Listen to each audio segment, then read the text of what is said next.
I'm at my friend's cabin, and the last 2 hours have been insane. I'm trying to make sure I write all of this down so that I don't forget it later. Some backstory.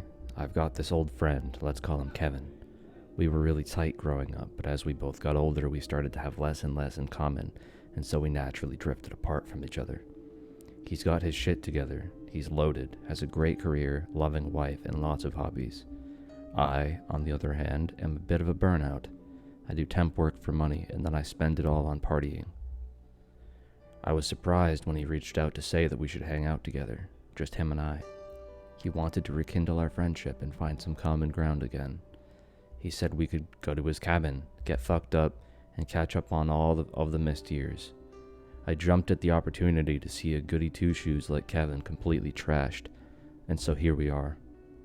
He drove me out to the cabin, and before we entered, he took out 2 pills for us to take. Coolest thing he's ever done in his life. He said it was premium stuff and that it would absolutely fuck us up. I'm always down for a drug-filled adventure, so we popped them and then headed inside the cabin. The pills kicked in instantly.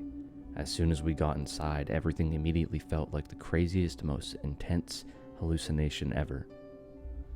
We're sitting in the living room of his cabin right now. Here's some of the stuff that I've been seeing over the last 2 hours. The room is busy, but not with people. It's filled with these really long, tall, ghoulish-looking things that are walking around the room. Their bodies are covered with black fur, but their heads are bright yet dark. It's hard to explain. Wherever they walk, the area is illuminated, but if you actually look at their faces, you can't really tell where their eyes or mouths are. Some of them have large wings. If I look up, I don't see a ceiling. Instead, the room just stretches really, really long. Far away, at the very top, it looks like there's some sort of dark silver shimmering upside-down pool. I hear this croaky, deep giggling coming from all over the room. It feels really, really loud in my head. Definitely the strongest auditory hallucination I've ever experienced. I've been asking him over and over to tell me what he slipped us. I need to take this shit again. But he's been really tight-lipped on what the drug is. I've been doing some Googling to see what kinds of drugs elicit hallucinations like this, but no luck so far. I'm amazed with how fucked up I am that I'm able to write this lucidly. I'm currently trying to figure out how Kevin is dealing with his trip. Sometimes he walks off around the house, whispering under his breath. I see him slowly setting candles around the room on a large rug.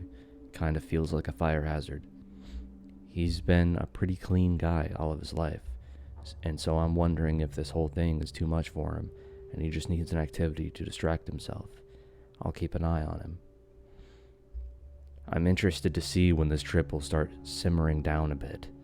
The hallucinations haven't really changed or morphed in any way. I'm still hearing and seeing the exact same stuff. Whenever I get up to walk around, all of that tall, ghoulish-looking demons start looking at me. Trippy. It's just starting to feel a bit claustrophobic.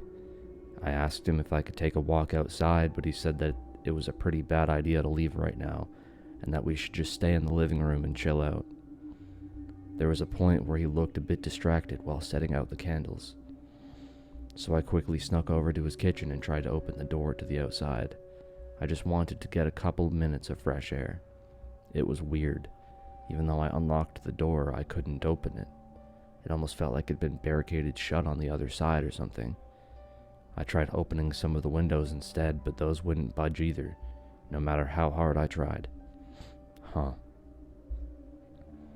I eventually asked him why he was lighting candles and putting them around the room in the weird pattern he was setting them in, but he just said he wants to make sure we have a lot of light for when it gets dark. I'm not really sure what that means. He's been starting to seem more and more stressed and focused over the last little while. I've been asking him if we should seriously figure out a way to come down from this trip. After all, the hallucinations haven't let up, and the giggling from the room actually seems to be getting louder and louder for me. He just keeps saying back to me that we need to get to the end. We're almost there now. Okay. If he did his research, then that's fine, I guess. Oh, right. Another thing that I've been seeing, this might be overthinking, but it feels like he's walking around the room. He's reacting to the same stuff that I can see, like he's making sure not to bump into any of those ghoulish looking demons, and anytime the giggling from the room gets too loud, he covers his ears. Usually, when people trip out, the experience is always different, so I'm wondering if this drug elicits very similar experiences in its users. He's been really starting to lose it over the last few minutes. The room is starting to turn red for me, and it feels like the general energy in the room is getting more and more intense, like it's building up to something. He just said, "I'm sorry, man. They were just sugar pills. You're not actually on anything." Jesus, Kevin, it's just a bad trip. Suck it up and we can get through this. He continued, "I just needed a distraction so that you wouldn't question what was going on, but I shouldn't have dragged you into this. We're gonna have to wait until the end of the ritual now." Fucking hell. I think he's really going down a rabbit hole and starting to lose his mind. Anyone have any advice here? I have no idea what he had us both take, or how long it'll be until things start to calm down.